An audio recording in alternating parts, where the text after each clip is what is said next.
दोस्तों नमस्कार। उम्मीद है आप सभी लोग सकुशल होंगे। दोस्तों मेरा ये वीडियो घरेलू हिंसा पर ही है, ठीक। और ये मेरा घरेलू हिंसा पर आखिरी वीडियो है। इसके बाद मैं घरेलू हिंसा पर कोई भी वीडियो नहीं बनाऊंगा, क्योंकि इसमें इसके पहले जो जानकारी मैंने दी, जिसमें आरटीआई का इस्तेमाल करके घरेलू हिंसा कानून जो कानून है, जो केस है, उस केस से आप छुटकारा पा सकते हैं, वो बताया था। आज बताने जा रहा हूँ कि घरेलू हिंसा में अगर ट्रायल चल रहा है, केस आप पे दर्ज हुआ है, ठीक है, आप आरटीआई भी निकलवा रहे हैं, साथ में ट्रायल भी चल रहा है, उसमें क्या क्या स्टेप आपको लेना है मैं ये बता रहा हूँ, ठीक। पहली बात मित्रों ये कि घरेलू हिंसा जो कानून है उसमें साफ लिखा हुआ है कि इस पूरे केस को जो भी अदालत होगी जहाँ पर ये केस चलेगा, वो 60 दिन में पूरे केस को ख़त्म करेगी। ध्यान रखें, ठीक है। तो आपको शुरुआत में ही अर्जी लगा देनी है कि 60 दिन में इस केस को ख़त्म किया जाए, ठीक है।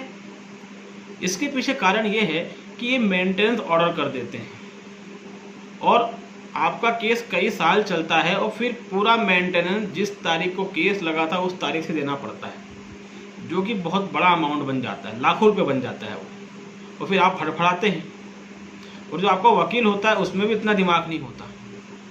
इसमें जब साफ लिखा हुआ है एक्ट में कि 60 दिन में केस ख़त्म किया जाएगा, तो आपको एप्लीकेशन लगा देनी है।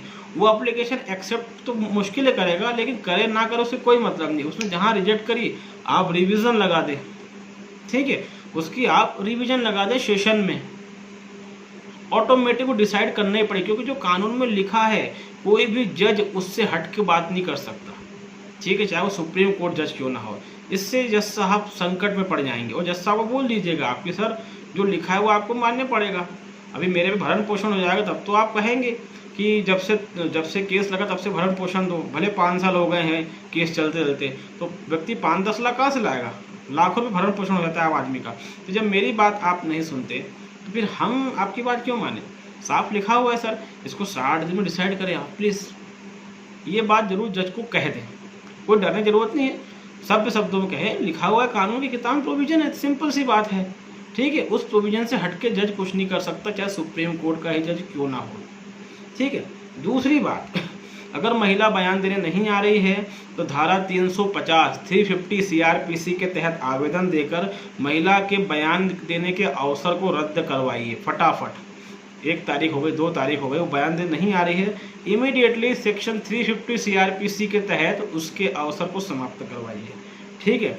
जब भी महिला के बयान वगैरह होते हैं तो उसके और उसके परिवार के सभी लोगों के बयान एक साथ करवाइए। इसका प्रोविजन सेक्शन 231 सीआरपीसी में दिया हुआ है, ठीक है। वो जस्ट आप एक एप्लीकेशन लगाइए इसकी, और जज को कहिए कि सभी के बयान जो महिला के परिवार के लोग हैं साथ में करवाया जाए, क्योंकि ये सब आपस में मिले हुए हैं। अगर एक व्यक्ति आज बयान देगा तो अगला घर पे उससे पूछ लेगा कि तुमने क्या बयान दिए हैं, ठीक है। इसलिए एक ही दिन इन सभी के बयान करवाया जाए ताकि सच्चाई सामने आ सके, ठीक है। उम्मीद है ये पॉइंट आपको समझ में आया होगा।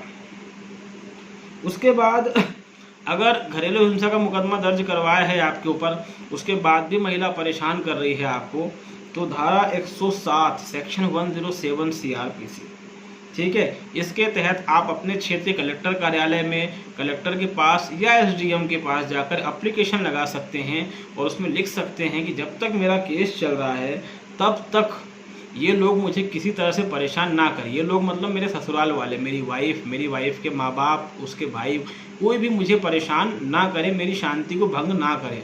तो जो मजिस्ट्रेट होगा वहाँ पर, एग्जीक्यूटिव मजिस्ट्रेट, वो आपके फेवर में ऑर्डर पास कर देगा। इससे आप थोड़े सेफ हो जाएंगे, ठीक है। तो ये चीज़ें ध्यान रखें, ये कुछ इंपॉर्टेंट पॉइंट्स हैं। इसके अलावा एक इम्पॉर्टेंट जजमेंट है जो कि हमारा है Santosh Bakshi versus state of Punjab. ये जजमेंट गूगल में इजीली अवेलेबल है। इसमें साफ साफ कहा गया है कि ये सुप्रीम कोर्ट का जजमेंट है। इसमें साफ साफ कहा गया है कि एक अच्छी इन्वेस्टिगेशन और एक साफ सुथरी DIR रिपोर्ट जिसमें कि हर पहलू को क्लियर किया गया हो, ये आवश्यक है डोमेस्टिक वायलेंस में। अगर ये नहीं है तो केस रद्द हो जाएगा, ठीक है। तो वो है, जो इन्वेस्टिगेशन की गई है वो एक सही रिपोर्ट है या नहीं, गलत रिपोर्ट है, इसके लिए तो मैंने आरटीआई का आपको इसके पहले वीडियो बनाया था जिसमें कहा था कि आरटीआई लगाइए, ठीक है। अब कई आप लोगों में कई ऐसे हैं चैनल देखने वाले जो खुद ही आरटीआई बना रहे हैं, उनको पता ही नहीं कि आरटीआई में लिखना क्या है। ठीक है, सबसे बड़ी समस्या ये है, वो खुद ही वकील बन गए हैं। वो खुद ही, आप खुद बना सकते हैं, कोई दिक्कत नहीं, लेकिन आपको उतना नॉलेज होना चाहिए। ठीक है, या फिर उन्होंने जो वकील किए हैं उनसे पूछा तो उनके वकीलों को भी नहीं पता है। ठीक है, खैर ऐसे लोगों का हम कुछ नहीं कर सकते हैं, लेकिन ये इंपॉर्टेंट पॉइंट्स थे मित्रों जो मैंने आपको बताए हैं। डोमेस्टिक वायलेंस में इन सब पॉइंट का इस्तेमाल करें। ठीक है, पक्का आपकी जीत होगी। ठीक, लंबा ना चलने दे केस को, बिल्कुल लंबा ना चलने दे। प्रोविज़न दिया हुआ है कानून की किताब में, उस कानून की किताब से बढ़कर सुप्रीम कोर्ट का चीफ जस्टिस भी नहीं होता है। इस चीज़ को ध्यान रखें। ठीक है, 100% आप जीतेंगे। और अगर केस जीत गए तो वाइफ पे काउंटर केस कीजिए, डिफेमेशन का केस कीजिए, कंपनसेशन मांगिए वाइफ से, उसके परिवार को लपेट दीजिए। बहुत से रास्ते हैं, हम इस्तेमाल नहीं करते, हम ढंग का वकील नहीं करते। ठीक है, कई बार हम कंजूसी करते हैं कि ये ज़्यादा पैसा मांग रहा है। ठीक है, अपनी हैसियत के हिसाब से वकील किया कीजिए, ये भी एक सलाह है मेरी। तो बहुत बहुत धन्यवाद मेरे इस चैनल से जुड़ने के लिए, और मेरे इस वीडियो को लाइक ज़रूर करें, शेयर भी करें, सब्सक्राइब भी।